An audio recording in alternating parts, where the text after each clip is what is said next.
شروع اللہ کا نام لے کر جو بڑا مہربان نہایت رحم والا ہے۔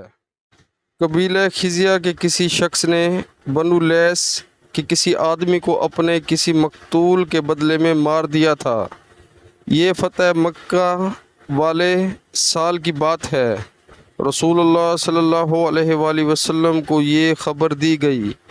آپ نے اپنی اونٹنی پر سوار ہو کر خطبہ پڑھا اور فرمایا کہ اللہ نے مکہ سے قتل یا ہاتھی کو روک لیا۔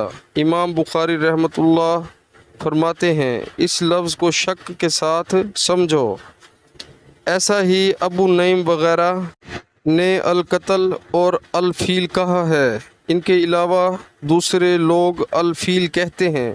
پھر رسول اللہ صلی اللہ علیہ وآلہ وسلم نے فرمایا کہ اللہ نے ان پر اپنے رسول اور مسلمان کو غالب کر دیا، اور سمجھ لو کہ وہ مکہ کسی کے لیے حلال نہیں ہوا، نہ مجھ سے پہلے اور نہ آئندہ کبھی ہوگا، اور میرے لیے بھی صرف دن کے تھوڑے سے حصہ کے لیے حلال کر دیا گیا تھا۔ سن لو کہ وہ اس وقت حرام ہے، نہ اس کا کوئی کانٹا توڑا جائے، نہ اس کے درخت کاٹے جائیں، اور اس کی گری پڑی چیزیں بھی وہی اٹھائے جس کا منشا یہ ہو کہ وہ اس چیز کا تعارف کرا دے گا۔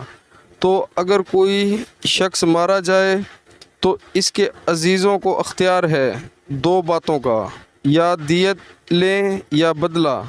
اتنے میں ایک یمنی آدمی ابو شاہ نامی آیا اور کہنے لگا یہ مسائل میرے لیے لکھوا دیجئے۔ تب آپ صلی اللہ علیہ وآلہ وسلم نے فرمایا کہ ابو فلاح کے لیے یہ مسائل لکھ دو۔ تو ایک قریشی شخص نے کہا کہ یا رسول اللہ، مگر اذخر یعنی اذخر کانٹے کی اجازت دے دیجئے، کیونکہ اسے ہم گھروں کی چھتوں پر ڈالتے ہیں یا مٹی میں ملا کر اور اپنی قبروں میں بھی ڈالتے ہیں۔ یہ سن کر رسول اللہ صلی اللہ علیہ وآلہ وسلم نے فرمایا کہ ہاں مگر اذخر۔